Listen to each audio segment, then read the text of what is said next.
So if I take us to the presentation, public affairs updates vary. Sometimes there's a lot of sort of detail about the small progress and slow progress that's going on in an area, and sometimes if there's not a great deal of action going on, I might even give you a presentation or a speech with a bit of political analysis of what's going on and what we can expect for the future.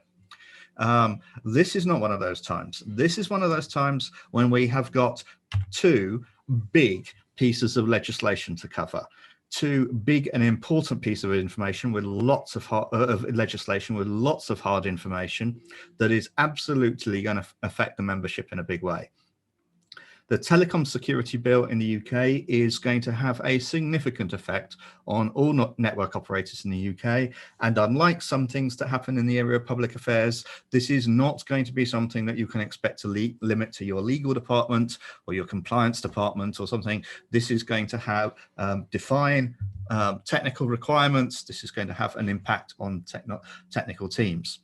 The Digital Services Regulation, which will be part of, the second part of my presentation, is an overhaul of the liability regime for the European Union. If you are anything that looks like a hosting provider or consider yourself in the hosting services business of any real description, in the EU, you are definitely going to be affected by this. And if you are doing that within the UK and have no such business in or elsewhere and have no such business in the EU itself, it's still going to be an issue. And if you think that you're not in hosting services, you are still going to want to look very carefully at whether under the new definitions you are. So there's a lot that's going to happen here, and there's no way in 25 minutes I can do justice to all of it. So my first thing that I'm going to say is that we are going to attempt to set up a much more detailed workshop to go through these pieces of legislation in more detail. That hasn't been arranged yet. We are reaching out to speakers who could participate in that, but please let me know at publicaffairs@linx.net if you'd like to be invited to that, where we can go through this in more detail. The rest of this time, I'm going to try and skip through this as much to give you an overview to whet your appetite, and so that in the hope that you'll see why this is interesting and relevant to you. And that's really going to be the limits of my ambitions for today. So I'm afraid I'm going to have to ask you to keep questions to the end if we have time, which I don't know, but there will be further opportunities that we will be working on. Okay, so the Telecom Security Bill. So essentially, there were already requirements for network operators in the Communications Act 2003. They were put in there under the Telecoms Framework Directive. This is now being replaced by the UK with new requirements, extending and replacing these requirements a lot. Okay, there are three main elements of the bill. The first is about a duty to notify others of security compromises. The second is extensive new requirements to implement preparatory and preventative security measures, as well as incident response measures. And the third is an area of something called designated vendor directions, which is about limiting or banning the use of particular high-risk vendors. You will have seen in the media about the forthcoming ban on Huawei in the UK. That is being implemented under these provisions here, and it was not necessarily going to be limited only to Huawei. So I'm going to leave the second one of those because it's the biggest and most complicated to last. Firstly, generally, security compromise. What is a security compromise? There's a new definition of this, which extends what has previously been considered as the regulated area. Previously, we talked about security incidents. Now we're having a definition of security compromise, which is covering what you'd expect in terms of security incidents, anything that compromises availability or performance or functionality of the network, or the confidentiality of data, but it also extends to cover unauthorized access, exploits, preparatory exploits that have no current impact. And they're going to go on to talk about the risk of security compromises as well. So notification. Firstly, notifying Ofcom. There's an existing duty that you have to notify Ofcom if you have a security incident with a significant impact. How's that changing? Well, it's going to be applied to this new broader definition of security compromise. It's going to emphasize notifying compromisers that seek to secure later access, so an exploit to get into your network systems so that they can then exploit that later. It is being a big emphasis on that. A new obligation to inform users, not just Ofcom, who may be affected by the risk of a compromise, not just an incident, and you must also recommend mitigation measures to those users, and this is under certain circumstances. And there'll be also further powers for Ofcom to inform government bodies, users, and the public at large about the risks of compromises. Right, moving on to what you will probably be thinking of as the Huawei ban. The way this is going to work is that there's going to be something called a designated vendor notice. That's when the government basically calls out a particular high-risk vendor and say, we are going to legislate specifically in regard of you, specifically about this company. And so the government will issue what will be called a designated vendor notice that basically says that these rules will apply to this company, or about essentially the any purchases that you make or use of the equipment from this company. The Secretary of State will do that when they consider it in necessary interest of national security. The vendor themselves have a right to be consulted, but they get no right of appeal. Technically, it's subject to judicial review, but because it's done in the interest of national security, in practice, it's going to be pretty much impossible to succeed in such a judicial review, because that would involve the court second guessing whether or not such a notice was needed in the interest of national security, which they're very unlikely to do. Having designated a vendor as being someone who is subject to these directions, there will then be something called designated vendor directions, which will be orders from the Secretary of State to you, to a public network operator, about a designated vendor.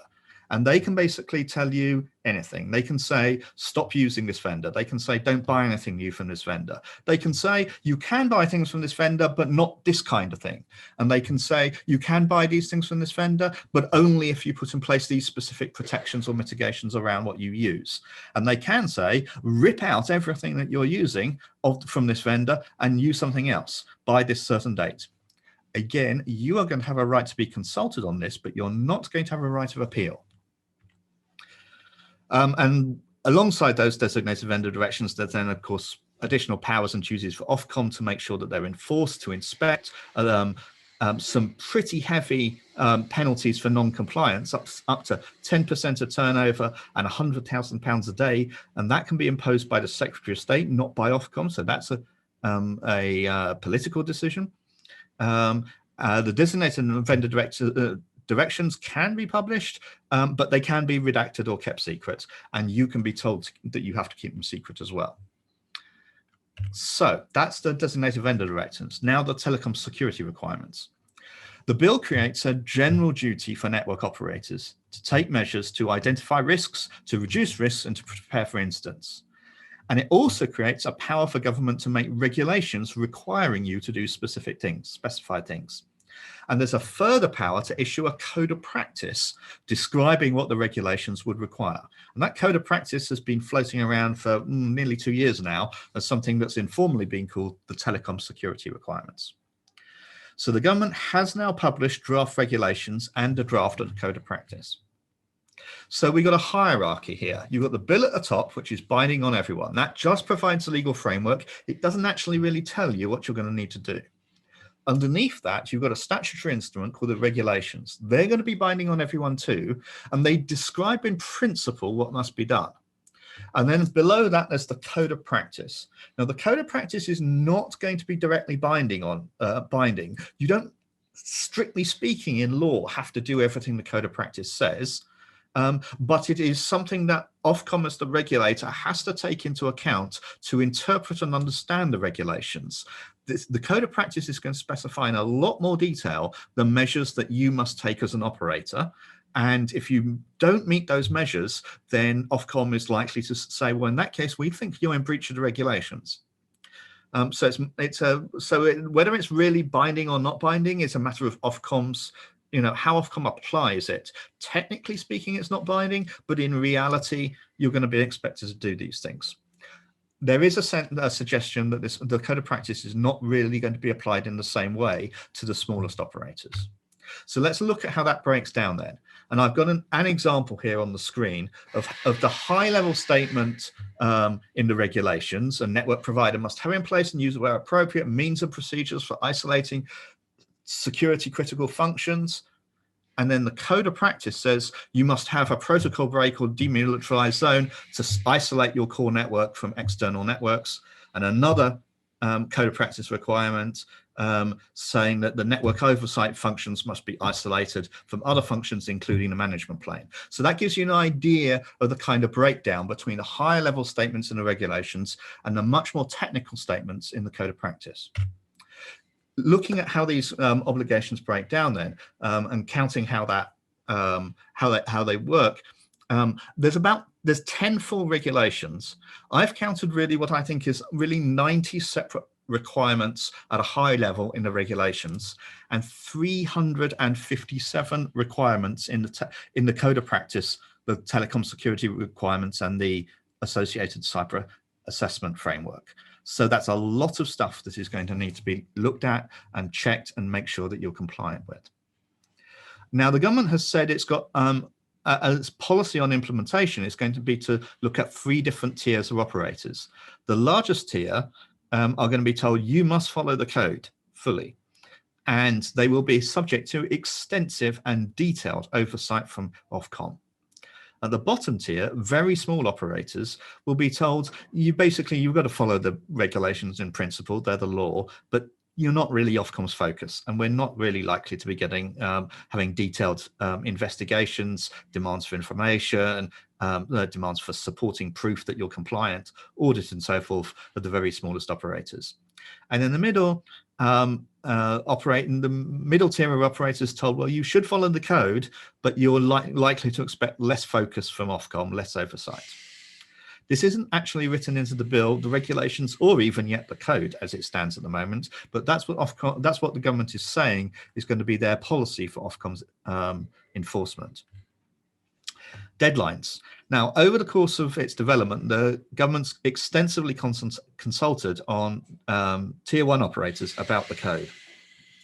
During that time, the TSRs were set out as a 5-year program. The published version of the code currently makes no mention of varying deadlines. If they were left out, then in theory, everything would have to be done on day 1. I've actually, I'm afraid that just at 20 to 1 today, DCMS wrote to me with a reply to a question saying that actually they do intend to put deadlines back in the code of practice. But we won't know what those deadlines are until after the bill has passed and become law. So that's a really quick overview of the Telecom Security Bill. Now moving on to the Digital Services Regulation. The background here is that the European Commission has introduced 2 proposals, 2 major new pieces of regulation. A digital services regulation is going to be a complete overhaul of regulation of internet intermediaries for internet content. So this replaces the e-commerce directive, which was the basic shield for internet content regulation across the EU and including in the UK. There's also going to be a new digital markets regulation, which is entirely new legislation, really in the area of economic and competition regulation. That's aimed at the biggest gatekeeper, what they call gatekeeper platforms, to act as a form of competition regulation there. I'm not going to talk today about the digital markets regulation. I'm only going to be talking about the digital services regulation.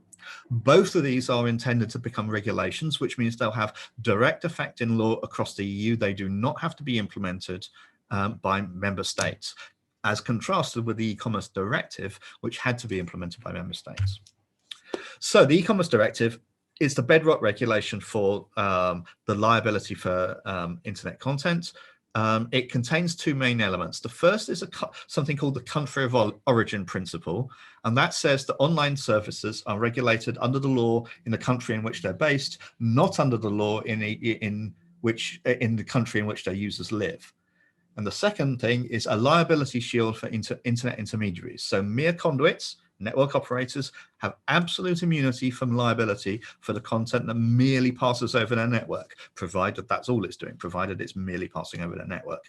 Hosting providers have immunity until they have actual knowledge of the content they're hosting, and caching service providers have immunity so long as they're acting just as a cache. And this shield applies horizontally. That means it affects all kinds of content, whether that's whether the law in question is a child protection law or a terrorism law or some other form of regulation. The e-commerce directive applies to everything and provides that those immunity shields insofar as they apply to everything. So when that was passed, the internet was seen as a very much a nascent industry that needed protection. That's not the political environment now. The political environment now is that politicians want to see internet services regulating internet content much more.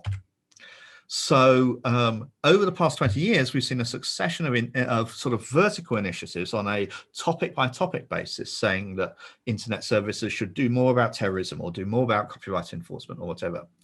Each commission and parliament has faced pressure from member states to review the e-commerce directive, which would challenge that bedrock liability shield, potentially inserting loopholes that would really eliminate its practical value. We have had a substantial policy campaign, lobbying campaign over several years, many years, to first resist that review and then to say that the liability shield must remain in place as the underlying core basis for regulation. With this proposal, the Commission has accepted our demands that the liability shield should not really be touched, but it's putting in place a new framework with a lot more requirements anyway. So the main provisions that they're saying, the first thing, the liability shield is going to be retained. This is a huge win for our industry. It's a word-for-word copy from the e-commerce directive, and the only change that's being made is to say that online marketplaces don't count as hosting providers. And the prohibition on obliging general monitoring also retained. So that's a big win.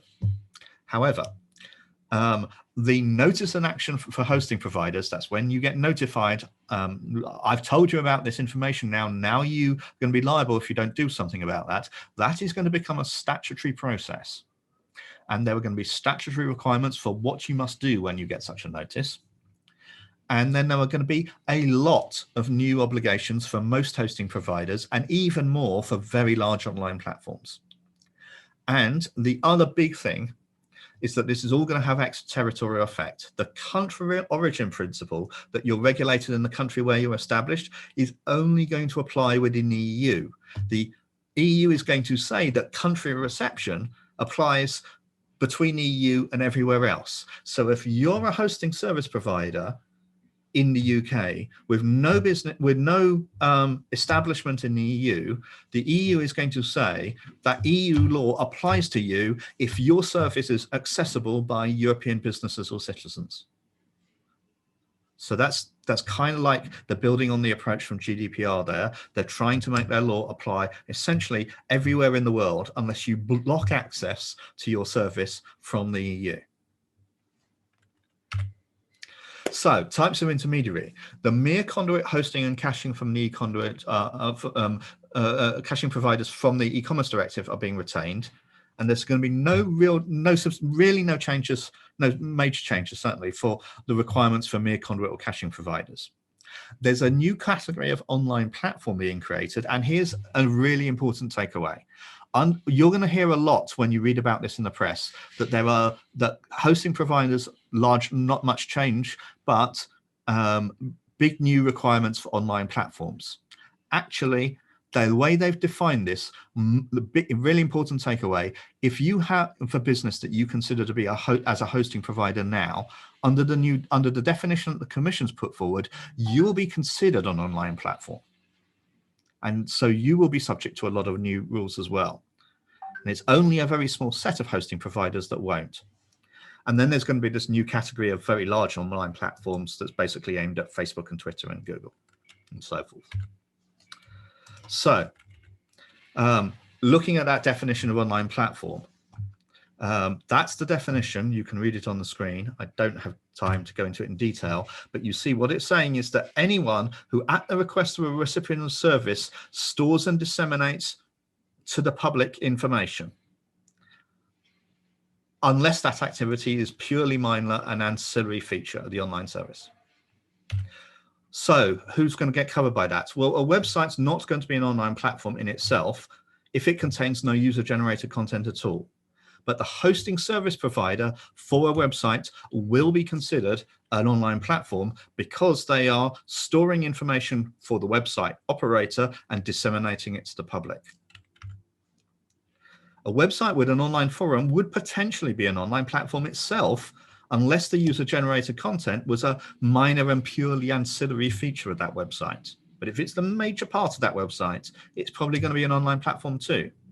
If you've got a mobile app that disseminates user-generated content, again, that's going to be an online platform unless user-generated content is a minor and purely ancillary feature. Cloud storage is probably not going to be an online platform if there's no content sharing feature, or if it's only about sharing information for enterprise customers amongst employees of that enterprise only, and that's because it wouldn't involve a dissemination to the public. So you can see that many people that will consider themselves hosting providers, or maybe not even consider themselves hosting providers, will fall within the definition that the Commission has put forward of an online platform. Remember, this hasn't gone through the European Parliament yet. This is the Commission's proposal. So how the new obligations are going to stack up. Well, this is a slide from the European Commission itself. And this shows the list of new obligations and how they set out, build up some new ones for hosting providers, a lot more for online platforms, and even more for very large online platforms, all adding up cumulatively. So what are they? Well, first of all, the new obligations for all. You're going to have an obligation to have a single point of contact for member state regulators, and you must have a legal representative within the EU. And it's going to say that these are going to be responsible for ensuring compliance. So that sounds like it's not just going to be a post office box. We're talking about a corporate officer here. You're going to have a requirement to publish terms and conditions, and those terms and conditions must represent European fundamental rights. And you're going to have to produce annual transparency reports on content moderation. And that's going to apply to all intermediaries, including network operators.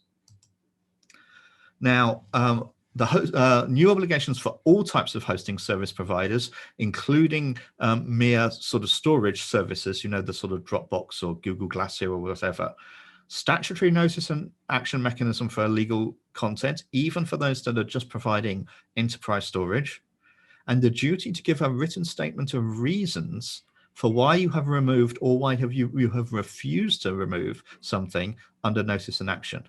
And there's a detailed list of elements that statement of reasons must contain, included in the new law.